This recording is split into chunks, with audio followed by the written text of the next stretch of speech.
El día de hoy continuamos la serie que iniciamos la semana pasada. Esta serie se llama Renunciando a Adán para ser como Cristo. Y nosotros la semana pasada hablábamos de 4 pasos que teníamos que hacer para poder ser como Cristo. El primero es la conversión. Nadie que no se convierta a Cristo, nadie que no lo acepte como su Señor y Salvador, eso es lo que establece la Biblia, puede ser considerado un hijo de Dios, puede ser considerado de la familia de Dios. Después hablábamos que teníamos que vivir y hacer una decisión de seguir a Cristo. ¿Por qué? Porque Dios no te va a forzar a dejar nada ni a hacer nada. Dios lo que te dice es cuál es su voluntad para que usted camine por ella. Entonces la decisión de seguir al Señor es suya, propia. No es ni de su mamá, ni de su papá, ni de sus hijos, ni de su esposo. Cada quien tiene su propia decisión que tomar. Además hablábamos que teníamos que renunciar a muchas cosas. Porque muchas veces decidimos seguir a Cristo, pero no queremos dejar las cosas que nos atan atrás. No queremos renunciar al pecado, no queremos renunciar a la vida pasada. Y finalmente decíamos que tenemos que estar dispuestos a que el Señor nos transforme, a que el Señor transforme nuestra vida. ¿Para qué? Para que Él pueda llevarnos a lo que Él planeó desde antes de la fundación del mundo. Amén. El día de hoy arrancamos, seguimos con el segundo tema. Dice: si me amáis, guardad mis mandamientos. Ese es el tema del día de hoy. Si me amáis, guardad mis mandamientos. Y eso está basado, si me regala la siguiente por favor, en Juan 14:15. Jesús le dice a los discípulos: si ustedes me aman, ustedes van a guardar mis mandamientos. Note que no le está diciendo a los discípulos: si ustedes me tienen miedo, ustedes van a obedecerme. No, si ustedes me aman, entonces ustedes me van a obedecer. Juan 15:14. Vosotros sois mis amigos si hacéis lo que yo os mando. Una de las cosas que nosotros debemos de entender, porque en la Biblia se habla mucho de la obediencia, es por qué obedecemos. ¿Cuál es la razón por la cual obedecemos? Y Jesús nos hablaba de que teníamos que escuchar su palabra y vivir por ella. Y teníamos que obedecerlo. Pero lo primero que nosotros tenemos que entender es que Él obedeció. Él vino a la tierra y nos dio el ejemplo de obediencia. Es el primer punto que vamos a ver ahora. Dice que Jesús es el mayor ejemplo de obediencia. ¿Por qué? Porque Él no nos va a pedir algo que Él no está dispuesto a hacer. Cuando Él nos dice que renunciemos al mundo y vengamos a Él, es porque Él renunció al mundo, porque Él, estando en la tierra, tenía la potestad, como usted y yo, de elegir nuestro camino. La diferencia entre Jesús y nosotros es que Él no traía la raíz del pecado, que nosotros sí tenemos. Pero Él se guardó, así como Él dice y nos pide y nos dice que tenemos que guardarnos también nosotros en santidad. Él es el mayor ejemplo de obediencia que podemos encontrar. Filipenses 2, del 5 al 8 dice: haya pues en vosotros este mismo sentir que hubo también en Cristo Jesús. Note que no le dice a usted que usted tiene que ir y hacer un montón de cosas, sino que haya en ustedes el mismo sentir que hubo en Cristo. ¿Cuál fue el sentir que hubo en Jesús? El llegar y obedecer al Padre hasta el final. Y eso es lo que nosotros debemos de entender, que si nosotros tenemos ese mismo sentir, podemos equivocarnos, podemos cometer errores, pero si el sentir en nuestro corazón realmente es obedecer a Dios y serle fiel a Dios y cumplir el propósito de Dios en nuestra vida, nosotros vamos a poder lograrlo. ¿Por qué? Porque la Biblia dice que nuestro corazón es el que controla toda nuestra vida.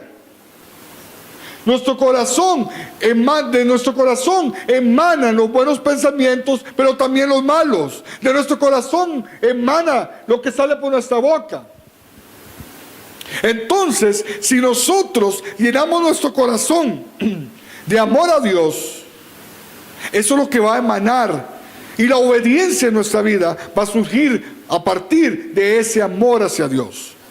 Verso 6 dice, el cual siendo en forma de Dios, no estimó el ser igual a Dios como cosa que aferrarse. Si Él, siendo Dios, no estimó eso como algo a que aferrarse, y el verso siguiente dice, sino que se despojó a sí mismo. Nadie se lo quitó, nadie lo obligó, nadie le pidió. Él se despojó a sí mismo. Él renunció a su divinidad, Él renunció a su poder, Él renunció a su grandeza, a su majestad por nosotros. Dice, tomando forma de siervo, hecho semejante a los hombres. Entonces, nosotros tenemos que entender que no es una cuestión de que alguien te fuerce. Tiene que nacer de tu corazón el deseo de obedecer a Dios. ¿Cómo? Buscando la presencia de Dios. Dice la Biblia que Él nos dio espíritu de poder, de amor y de dominio propio. Pero el Espíritu de Dios tiene que estar en nuestros corazones y vivir en nuestros corazones, para que ese poder y ese amor que vienen de Dios nos lleven a tener dominio propio. Y entonces dice, y estando en la condición de hombre, se humilló a sí mismo. Vea, y yo no sé si a usted le pasó, y una vez escuchando a un predicador decir esto, el Señor me hablaba, porque a veces usted ve las películas esas de Semana Santa, ¿verdad? De Jesús de Nazaret y la Pasión de Cristo, que es tal vez la más cruda de todas. Y mucha gente, y a mí me pasó, y usted decía, qué tremendo, qué malos que eran los romanos, qué brutos, que no tenían, oye, esos deben estar ahí como los cerditos esos que ponen a rostizar, ¿verdad? Como los pollos, a fuego lento. Y qué bárbaro los sacerdotes judíos, pero ¿cómo pueden hacer esas cosas? Pero cuando usted lee la Biblia no le dice a usted que Jesús fue llevado ahí y que fue azotado y fue todo simplemente porque ellos tenían poder sobre Él. Dice que Él se humilló a sí mismo haciéndose obediente. Él se humilló. Él permitió, por amor a nosotros, que el ser azotado, el ser calumniado, el ser maltratado, el ser apaleado, el ser escupido, el ser vituperiado, el que la gente le gritara las cosas. Él se humilló a sí mismo. No fue que nadie. Y usted puede visualizar, y lo invito a que lo haga cuando lea la palabra, visualice, que eso lo aprendimos hace unos años en una campaña de 40 días con la palabra. Imagínese la situación. Y yo me imagino a Jesucristo siendo azotado. Y yo me imagino a los ángeles con la mano en la espada, esperando la orden nada más. Yo no me imagino a los ángeles diciendo, de la orden, y aquí no queda nadie. Pero dice la Biblia que Él cayó de amor.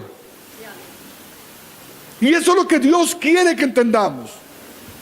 Que la obediencia no es forzada.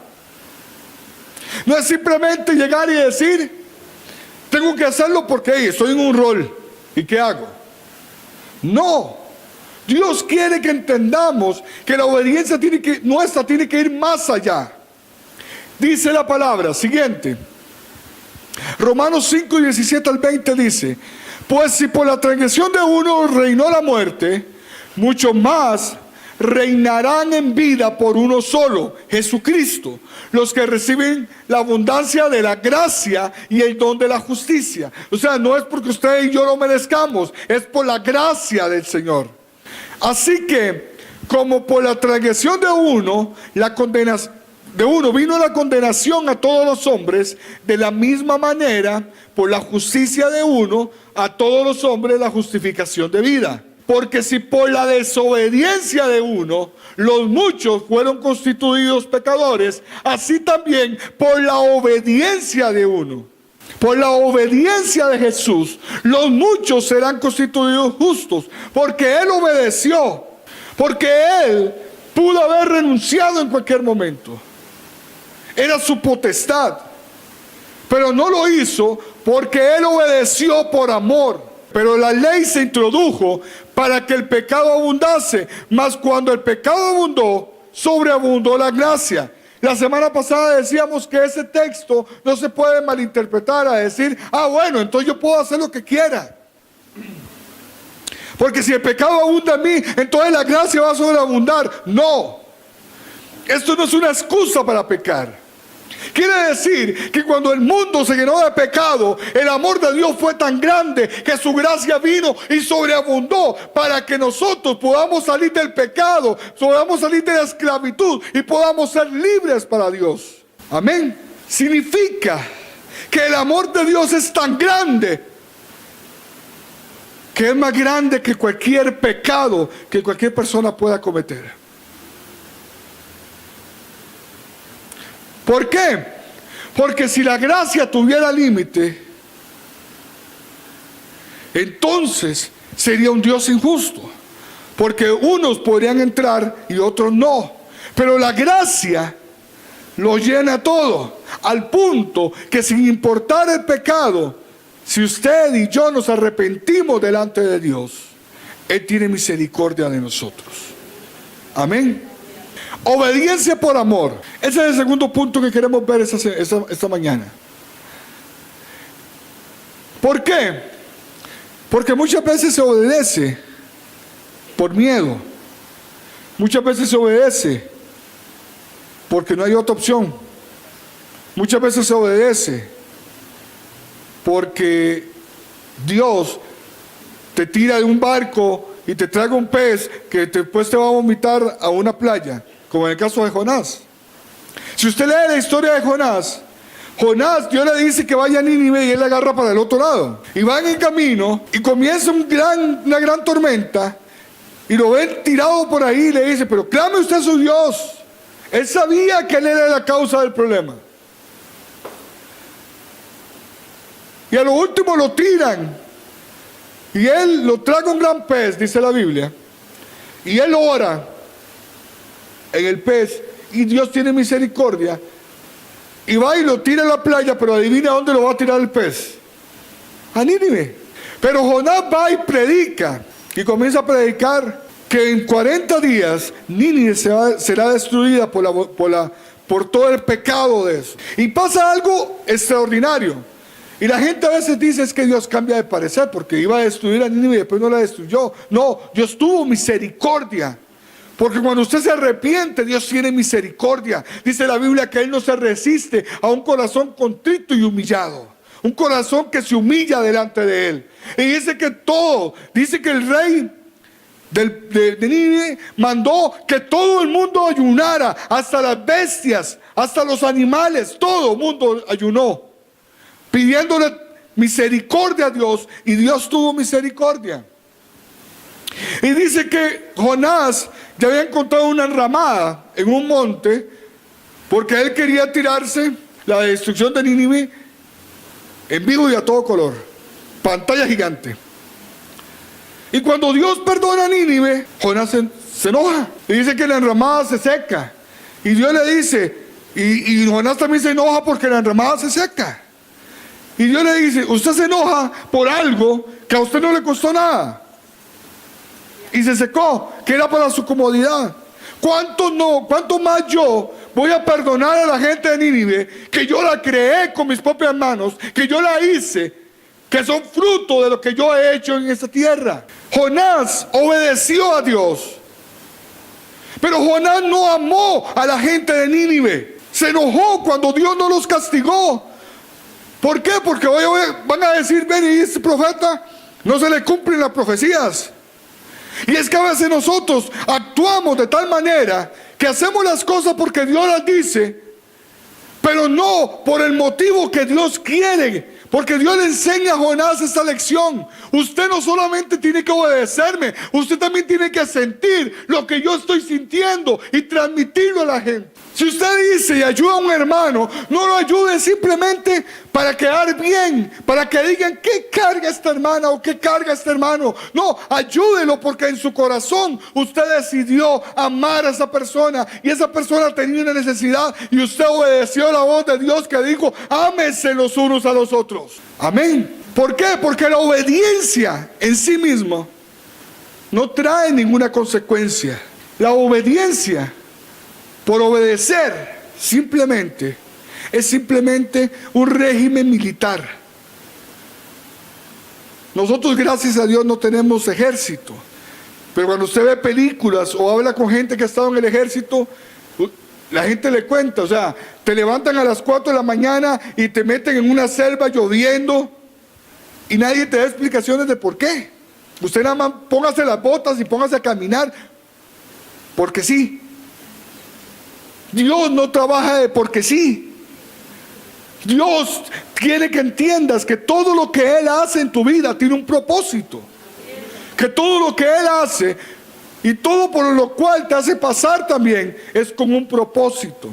Juan 14, 23 al 26 dice: respondió Jesús y le dijo: el que me ama, mi palabra guardará, y mi Padre le amará, y vendremos a Él y haremos morada en Él. Si usted y yo no somos obedientes a la palabra de Dios, el Espíritu de Dios no puede morar en nosotros. ¿Por qué? Porque si usted decide vivir conforme a su propia voluntad, no está viviendo conforme a la voluntad de Dios. Quiere decir que Dios no es su Señor. ¿Me estoy explicando? Porque si Dios es su Señor, recuerde que la Biblia dice que para convertirnos a Cristo y aceptar a Cristo, yo tengo que aceptar que Jesucristo es el Señor de mi vida y confesarlo con mi boca y creerlo en mi corazón. Pero si yo vivo conforme a mi voluntad, eso quiere decir que yo realmente no he aceptado a Jesucristo como mi Señor. Yo simplemente voy a una iglesia, no soy cristiano. Y en esta iglesia queremos que usted sea cristiano, no simplemente que venga una vez a la semana a cantar unos coritos y a escuchar una palabra. ¿Por qué? Porque el interés nuestro como iglesia, el interés del Señor como dueño de esta iglesia, y es la visión que le ha dado a nuestra pastora, es que la gente sea salva, no que la gente venga a la iglesia. Amén. Y dice la Biblia: el que no me ama no guarda mis palabras. Vea que no está diciendo nada de miedo, nada de entender. Porque Jesús puede haber dicho, bueno, el que no me entiende no guarda mis palabras. No, la desobediencia es un fruto de no amar a Dios. ¿Usted recuerda cuál es el primer mandamiento que habla la Biblia? Amarás al Señor tu Dios con todo tu corazón, con todas tus fuerzas, con toda tu alma, con toda tu mente. Entonces, si usted ama al Señor de esa forma, usted lo va a obedecer, aunque no lo entienda. Pero la desobediencia no es producto de no entender a Dios. La desobediencia es producto de no amar a Dios. ¿Me está entendiendo? Cuando usted no ama a Dios, cuando usted realmente no ha tenido ese encuentro con la cruz de Cristo, la palabra de Dios no significa nada para usted.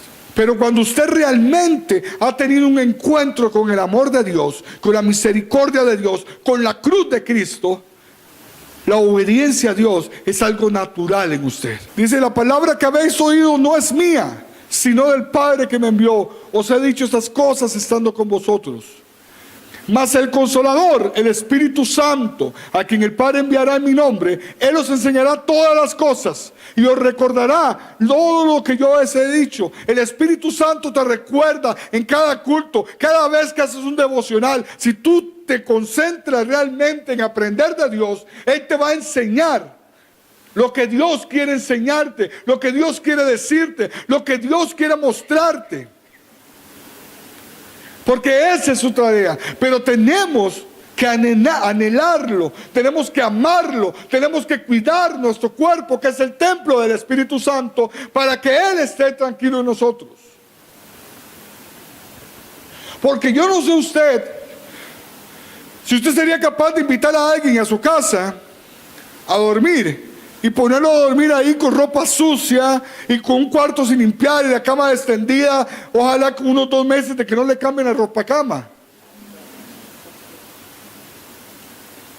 Yo creo que usted lo primero que hace es irse antes y recoger, aunque lo vayan a meter. Pero usted recoge y limpia, ¿cierto? Y le cambia la ropa de cama y le da vuelta el colchón, ¿cierto? ¿Por qué? Porque viene alguien que usted invitó. Más aún cuando nosotros somos el templo del Espíritu Santo, ¿cuánto más tenemos que limpiarnos? Tenemos que cuidarnos, tenemos que estar limpios para el Señor, porque es la morada del Espíritu Santo. Si yo no soy capaz de poner a una persona que yo invité a dormir en un chiquero, ¿cómo hoy quiero que el Espíritu Santo viva en mí si yo no me guardo para Él, si vivo en pecado? ¿O qué hace? Le dice, Espíritu Santo, quédese unos 10 minutos afuera, mientras yo hago esto y mientras yo hablo esto, mientras yo digo esto. No, no funciona de esa forma. ¿Por qué no se va a dar una vueltita? Ahorita viene. No funciona de esa forma. Él os enseñará todas las cosas. Si usted no entiende algo de la palabra, más que un predicador, es el Espíritu Santo quien te lo va a revelar. Usted puede escuchar al predicador más intelectual, que más sabiduría tiene, el que más unción tiene. Esas palabras, ¿sabe quién las inventó? El hombre. Uy, es que ese pastor sí es ungido. Es que yo conozco pastores ungidos, pero ese está, hermano, es el mismo Espíritu. Le tengo una noticia, es el mismo Espíritu. Es el mismo Espíritu. Los que cambiamos de actitud somos nosotros. Los que hacemos diferencias somos nosotros. Los que vemos cosas diferentes somos nosotros. Pero el Espíritu es el mismo. El Espíritu que estaba en Pablo era el mismo Espíritu que estaba en Pedro, era el mismo Espíritu que estaba en Juan, era el mismo Espíritu que estaba en Santiago, era el mismo Espíritu que estaba en todos los apóstoles, era el mismo Espíritu que estaba en los mismos. Cuando el Espíritu vino en Pentecostés, había 120 personas. ¿Cuántos apóstoles eran en ese momento? 11. O sea, habían 109 personas que no eran apóstoles. Y el Espíritu igual vino sobre ellos. O sea, no es simplemente de que somos más ungidos porque nos subimos aquí o porque estamos aquí. No, la unción del Dios está sobre todo aquel que dispone su corazón y lo abre y lo obedece y vive conforme a su voluntad. Entonces no se quede ahí pensando, es que yo no puedo hablar porque no tengo unción. No, si no tiene unción, búsquela. Porque la unción no está en una iglesia, la unción tiene que estar en usted. El Espíritu que vive en usted prende la llama. La unción es parte de usted, no es parte de la iglesia donde usted se congrega. Porque puedes estar en el lugar más ungido y no sentir nada. Y puedes estar en el lugar más desolado, que si tiene la unción de Dios, Dios te puede agarrar y revolcarte y ponerte de rodillas y decirte, vamos a transformar nuestra vida. Porque la unción no depende del ambiente. Cuando usted viene a un culto de adoración o cualquier culto y usted sale diciendo, es que no sentí nada, el que tiene que examinarse es usted. Y es que cuando canta ese hermano viera que yo no siento nada. ¿Sabe por qué? Porque ya viene predispuesto. Porque pone los ojos en el hombre. No, no ponga los ojos en el que se para ahí o que está aquí predicando. Ponga los ojos en el autor y consumador de la fe, en Jesucristo. ¿Por qué? Porque yo le puedo fallar, cualquiera le puede fallar, pero Él nunca te va a fallar, nunca te va a dejar, nunca te va a abandonar. Amén. Juan 15:12 dice: este es mi mandamiento, que os améis unos a otros como yo los he amado, dijo Jesús. O sea, no se ame conforme a lo que usted piensa, ame conforme al amor que usted ha recibido de Cristo Jesús. ¿Recuerda lo que dice el Padre nuestro? Perdona nuestras ofensas de la misma forma que nosotros perdonamos. Y usted dice: es que yo no puedo perdonar como Dios perdona. Sí, cuando Dios habita en usted, cuando el amor de Dios está en usted, usted puede perdonar a todo aquel que le ha hecho daño. Pero cuando su altivez le gana a su obediencia, usted está en problemas. Cuando su arrogancia, porque la falta de perdón es arrogancia, es altivez. No te deja, el diablo te enceguece, no te deja ver la salida. Yo creo que una vez conté esa historia, una vez para el terremoto de Alajuela, en el 92, yo estaba en Alajuela, era un sábado, recibiendo clases. Y estábamos en recreo, y en el aula solo estábamos yo y había otro muchacho. Y yo estaba ahí sentado, y el otro muchacho estaba haciendo algo, cuando comenzó el terremoto. Y ese muchacho comenzó a correr y a correr y a correr alrededor del aula y nunca encontró la puerta. Y corría y seguía temblando, y él corría y pegaba contra las mesas y contra las paredes y nunca encontró la puerta. Hasta que yo llegué y lo agarré y lo ayudé a salir. Muchas veces nos pasa eso.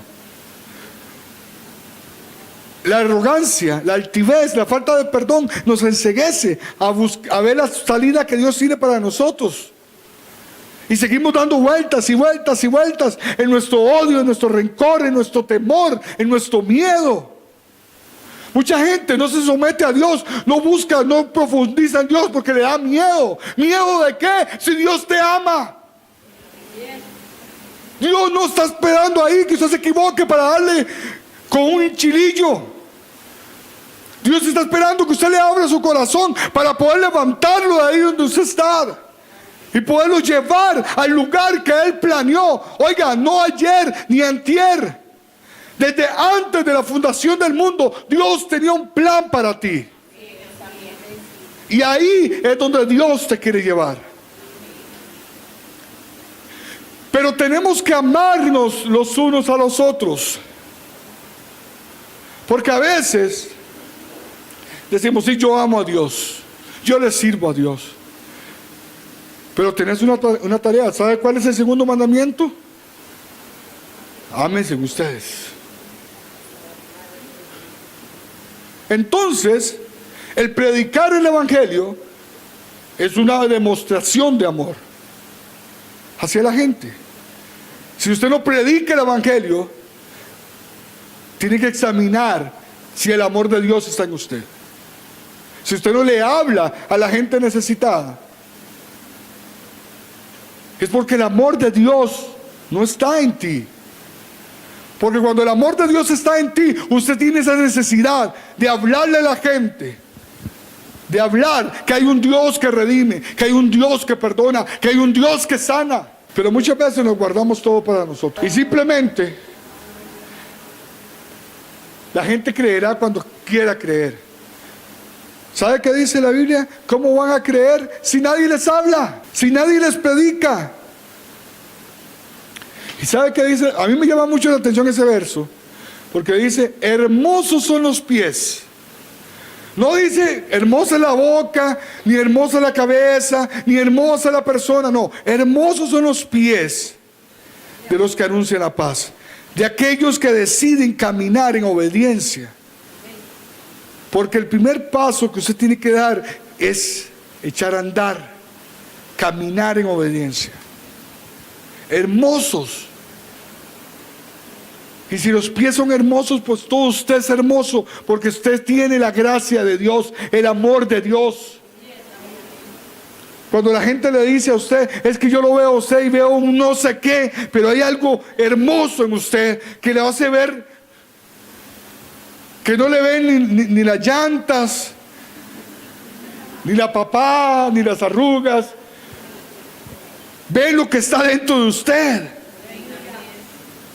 Porque se refleja cuando el amor de Dios está en ti. El amor de Dios se refleja, no se puede quedar. Dice la Biblia que el que cree en mí, como dice la Escritura, de su interior correrán ríos. O sea, no es un chorrito de agua, no, es un río que sale de usted. Amén. Filipenses 2, 1, 4 dice: por tanto, si hay alguna consolación en Cristo, si algún consuelo de amor, si alguna comunión del Espíritu, si algún afecto entrañable, si alguna misericordia, completad mi gozo sintiendo lo mismo, teniendo el mismo amor, unánimes, sintiendo una misma cosa. Jesús le dice a los fariseos una vez que lo acusaron de que él hablaba y hacía las cosas por el diablo. Él le dice, es que una casa dividida no prevalece. Una iglesia que vive en el chisme, en las discordias, en los pleitos, no prevalece. ¿Por qué? Porque el diablo va a triunfar. Pero cuando nosotros sellamos todo ese tipo de cosas y nos unimos en el amor de Dios, esa amalgama que es el amor de Dios te une de tal manera que el diablo no te puede tocar y el diablo no tiene participación en esa iglesia. Pero tenemos que unirnos en amor, sintiendo una misma cosa. Amén. Porque no podemos estar unos con una visión y otros simplemente ahí como. Esta semana andaba fuera del país y vi algo extraño. Yo sé, me imagino, porque iban 3 muchachos con una carreta con verduras. Uno jalando la carreta y los otros 2 montados en la carreta. Yo asumo de que se van turnando, me imagino. Esperaría eso. Pero cuando usted lo ve de pronto, usted dice, qué tremendo. Porque va uno a mediodía con ese sol, jalando la carreta, y los otros con el teléfono. Y a veces pasa así en las iglesias. Hay un grupo de gente que está orando, que está clamando, que está pidiendo, que se está consagrando, y otros van ahí con el teléfono. ¿Sabe cuál es el problema? Que va a llegar un momento donde la carreta tal vez se va a ir en un hueco y usted se va a caer de la carreta y se va a quedar ahí, porque el que va con la carreta va a seguir caminando. Entonces, deje de estar pensando en que lo lleven, métase usted.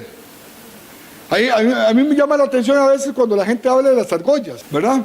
Y hay un dicho por ahí en el mundo que dice que lo feo de las argollas es estar fuera de ellas. Pero realmente en Cristo no hay argollas. En Cristo hay gente que se compromete y gente que no se compromete. Porque si usted ve, normalmente, el 99.9%, para no ser exactos, de la gente que vive hablando es la gente que menos hace. ¿Cierto? Si usted ve, por ejemplo, los que tienen chiquitos en las escuelas y eso, los papás que más se quejan son los que menos ponen, los que menos hacen y los que menos contribuyen.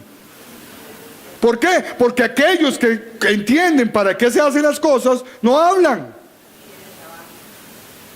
Aquellos que creen en eso, y ese es el segundo punto que vamos a ver el día de hoy, dice sintiendo una misma cosa. Aquellos que creen realmente lo que se está haciendo, que aman a sus hijos y quieren que sus hijos estén mejor, entonces no viven peleando, son proactivos. Nada hagáis por contienda o por vanagloria. Cada vez que nos subimos aquí, tenemos que entender que no es acerca de nosotros. Cada vez que servimos aquí, donde quiera que sirvamos, tenemos que entender que no se trata de nosotros, que se trata de Él, de glorificar su nombre, de exaltar su nombre. Y dice, antes bien con humildad, estimando cada uno a los demás como superiores a él mismo. Cuando usted trata a una persona diferente a otra, es porque usted no ha entendido de qué se trata la iglesia. Porque si yo trato a la pastora con respeto, porque es la pastora, Pero al hermano que me dice que acomode el carro, le pego 4 gritos, yo no he entendido de qué se trata el amor de Dios. Porque el mismo respeto que tengo por mi pastora, lo tengo por el hermano que me ayuda a acomodar el carro. Y lo tengo por las maestras de escuela dominical que cuidan a mi hijo y le enseñan la palabra del Señor. Y lo tengo por mis hermanos sugieres que están limpiando la iglesia. Amén. No mirando cada uno por lo suyo propio, sino cada cual también por lo de otros. Y a veces nos cuesta traer un comestible para alguien que está pasando una necesidad. Ay, ¿qué se me olvidó? Es que, ¿cómo piden? Somos un solo cuerpo. La necesidad de mi hermano debería ser mi necesidad. El dolor de mi hermano debería ser mi dolor. Yo no puedo ser indiferente. ¿O no somos la familia de Cristo? Somos la familia de Cristo. Le dejo una tarea hoy. Vuelva a ver a su alrededor y vea cuánta gente no conoce. Le dejo una tarea, no salga en carrera hoy. Saluda a la gente y déle una palabra de bendición. El que no me ama no ha conocido a Dios. Juan 4:8, primera de Juan 4:8. Porque Dios es amor.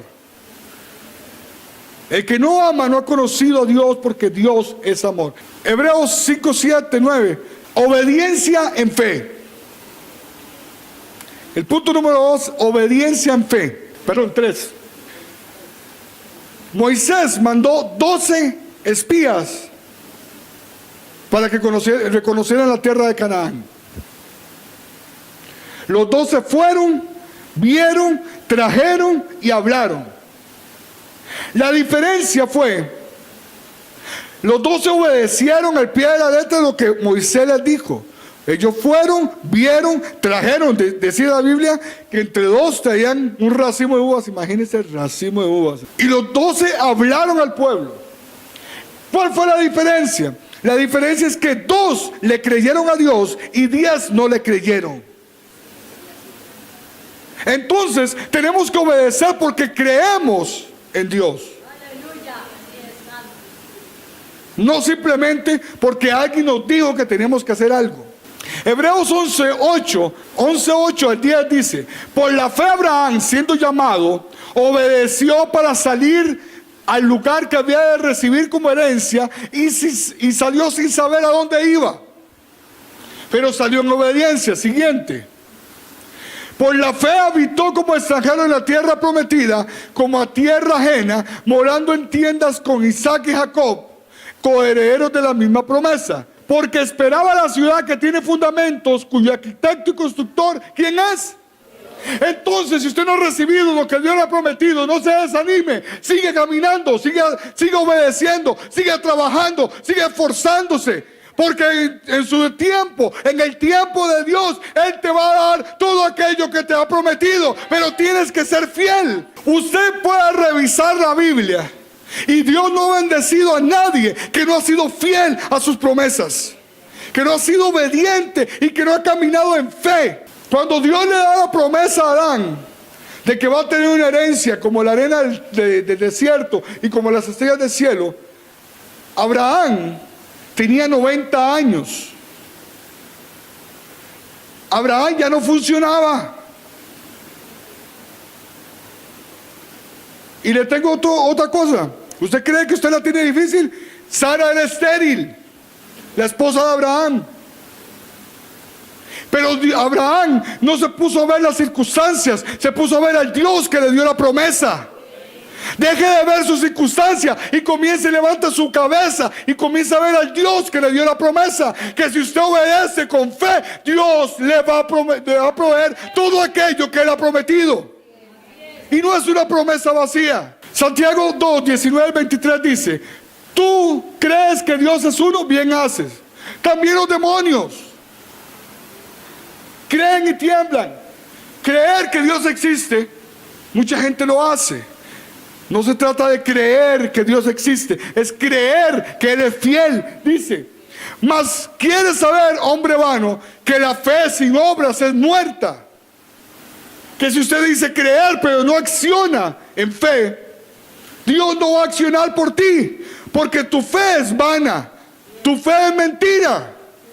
¿No fue justificado por las obras Abraham nuestro padre cuando ofreció a su hijo Isaac sobre el altar? Cuando él renunció al hijo de la promesa, creyendo que el Dios que lo había llamado y que le había dado la promesa, si le había dado uno, le podía dar otro. ¿No ves que la fe actuó juntamente con sus obras? Porque tenemos que entender algo: la fe sin obras es muerta, pero las obras sin fe no sirven de nada. Si usted puede estar aquí en la iglesia desde las 5 de la mañana hasta las 12 de la noche.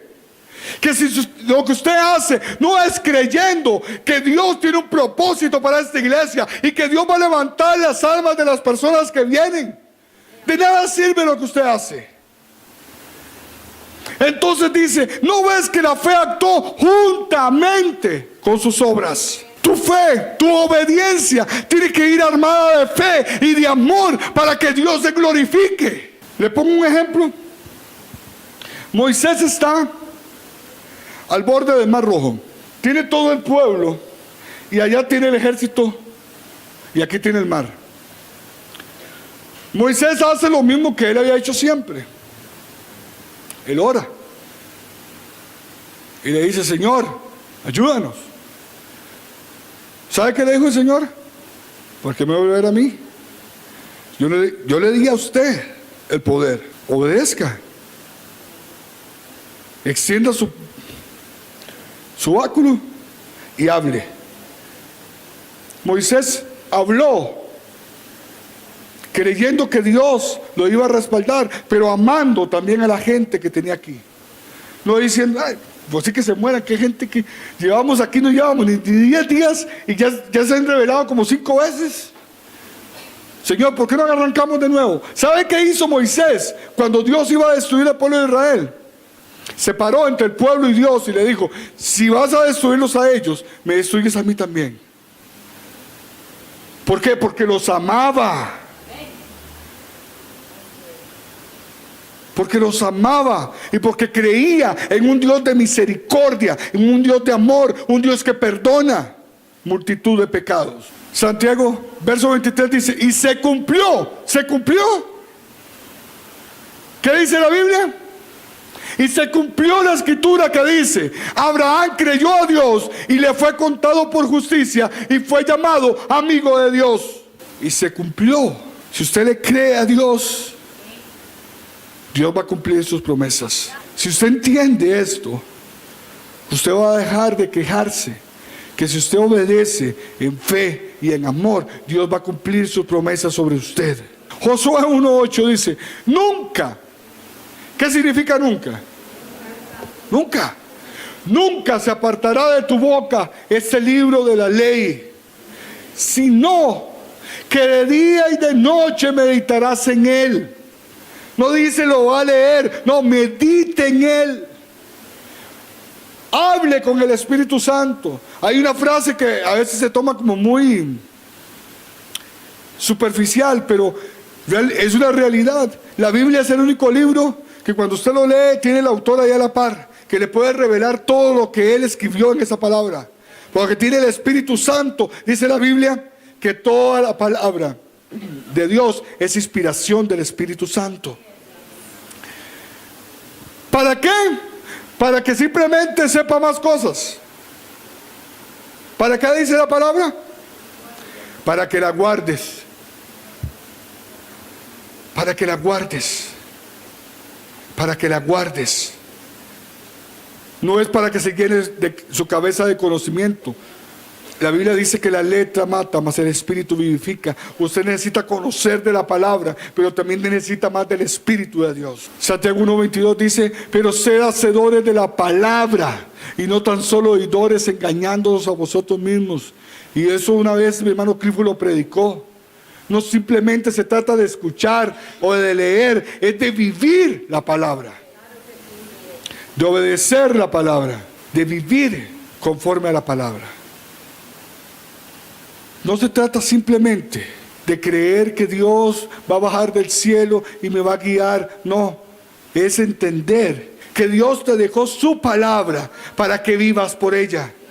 Cuando te sientas perdido, no ande, perdón la expresión y perdón el ejemplo, no ande como gallina ahí descabezada, hermano, viendo a ver dónde se meto, como cuando la gallina, cuando se mete el zorro en el gallinero. No, busque la palabra, profundice la palabra. Amén. Mientras la iglesia ahora, voy a hacer un llamado. Si alguien no conoce del Señor y quiere aceptar al Señor en esta hora, o quiere reconciliarse con el Señor, lo invito a que me lo indique levantando su mano. Este es un momento de lucha. Por eso le pido a la iglesia que esté orando. Si alguien quiere reconciliarse con el Señor o quiere aceptar al Señor en su corazón, como lo veíamos la semana pasada, el primer paso es convertirse al Señor. Lo invito a que me lo indique levantando su mano. Alguna vez más el llamado, si alguien quiere aceptar al Señor o quiere reconciliarse con el Señor, lo invito a que me lo indique levantando su mano en esta hora. Amén. Tenemos una joven por ahí. Si alguien más quiere aceptar al Señor o quiere reconciliarse con el Señor, amén. Una última vez hago el llamado, si alguien más quiere aceptar al Señor o reconciliarse con el Señor, ese es el momento. Lo invito a que me lo indique levantando su mano. Las personas que levantaron su mano, quiero que repitan conmigo esta oración. Señor Jesús, sé que he fallado, sé que he pecado delante de ti. Hoy te pido perdón. Hoy me abrazo a tu misericordia y a tu amor. Te pido que me limpies, que seas el Señor de mi vida. Y a partir de hoy, decido seguirte, obedecerte y caminar en amor y en fe, creyendo que tus promesas son reales. En tu nombre, Jesús, te acepto como mi Señor y Salvador. Amén.